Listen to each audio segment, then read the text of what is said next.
আসসালামু আলাইকুম। আমাকে অনেকে প্রশ্ন করছে ভাইয়া, আমার সৌদি আরবের ভিসা আমার হাতে এসে এখনো আমার ম্যান পাওয়ার কার্ড হাতে আসে নাই, আমার কি সার্টিফিকেট লাগবে? অনেক এজেন্সি বলে সার্টিফিকেট লাগবে, অনেক এজেন্সি বলে সার্টিফিকেট লাগবে না। তো সত্যি কথা কোনটা অবশ্যই আপনার ভিডিওতে আমাদেরকে বলবেন। তো আজকের এই ভিডিওটা তাদের জন্য যারা এখনো ম্যান পাওয়ার কার্ড হাতে পায় নাই কিন্তু ভিসা হাতে পেয়ে গেছে।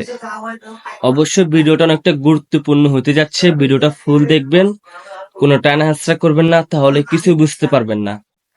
আপনি আমার চ্যানেলে নতুন হলে অবশ্যই আমার চ্যানেলটা সাবস্ক্রাইব করে রাখবেন, কারণ পরবর্তী ভিডিওগুলোর জন্য বেল আইকনটা অবশ্যই বাজিয়ে রাখবেন, কারণ আমরা প্রবাসীদের খবর সবার আগে দেওয়ার চেষ্টা করি। তো সাবস্ক্রাইব করার জন্য সবাইকে ধন্যবাদ। এখন প্রশ্ন হইলো, আপনি ভিসা পাইছেন হাতে, আপনার এখনো ম্যান পাওয়ার কার্ড হাতে আসে নাই, আপনার কি সার্টিফিকেট লাগবে? তো এটা কোনটা সত্যি? দেখেন, আপনি ভিসা পেয়ে গেছেন, আপনার সবকিছু হয়ে গেছে, এখন শুধু আপনার ম্যান পাওয়ার কার্ড আসবে আর আপনার ফ্লাইট হয়ে যাবে। তাহলে কিন্তু আপনার সার্টিফিকেট লাগবে না, কারণ আপনি তো আগে ভাগে ভিসা পেয়ে গেছেন। তো যারা ভিসা পেয়ে গেছে তাদের কিন্তু সার্টিফিকেট কোনো দরকার নাই, তাদের সার্টিফিকেট লাগবে না।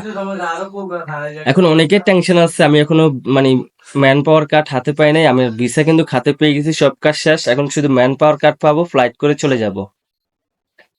অনেকে এটা নিয়ে ভাবতেছে, কিন্তু যারা ভিসা হাতে পেয়ে গেছেন তাদের কোনো টেনশন নাই, আপনাদের সার্টিফিকেট লাগবে না।